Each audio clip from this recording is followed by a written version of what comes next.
हम सबके ना सपने तो बड़े होते हैं बचपन से, आईआईटी जाएंगे, बड़े डॉक्टर बनेंगे या बड़ा सा कोई कंपटीशन एग्जाम क्रैक करेंगे। लेकिन ना आदतें थोड़ी गड़बड़ होती हैं। बात जब फाउंडेशन की आती है तो फाउंडेशन बिगड़ी हुई होती है। 9th 10th क्लास में अगर आप हालत देखें आज स्टूडेंट्स की, तो वो क्या है, एग्जाम टाइम पर पढ़ लेंगे। क्यों?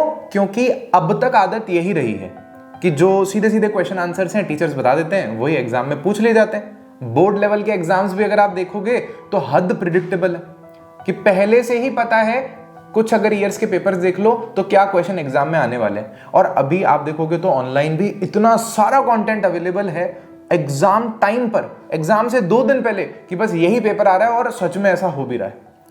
तो फिर छोटी क्लास में होगा कि भाई पढ़ें क्यों, लास्ट में पढ़ लेंगे। आदत पूरी खराब कर ली, पूरा साल नहीं पढ़े, फाउंडेशन अपनी कमजोर कर ली। और जब 11th में आए, 12th में, और जब कंसेप्ट्स को समझने की बात आई, क्योंकि वहां पर आपको ऐसे क्वेश्चंस मिलते हैं जो आपको सोचने पर मजबूर करते हैं। जब नीट का एग्जाम होता है, जेई का एग्जाम होता है, या सीयूईटी जैसा या कोई और कॉम्पिटिटिव एग्जाम होता है, तो वहां पर आपकी सोचने की स्किल को जज कर रहे होते हैं। ऑब्जेक्टिव तरह के क्वेश्चंस होते हैं, नेगेटिव मार्किंग होती है, तो वहां पर हम लोग फेल कर जाते हैं। हम सिलेबस के साथ ही नहीं चल पाते।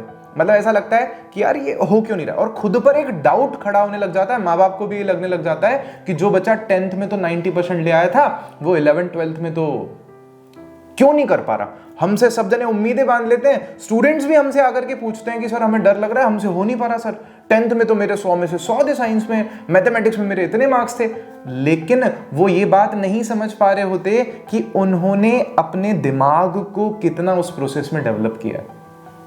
क्या उन्होंने अपना 9th 10th या उससे भी जो पीछे की क्लासेस थी, वो अपना समय इस तरह से व्यर्थ कर दिया है क्या?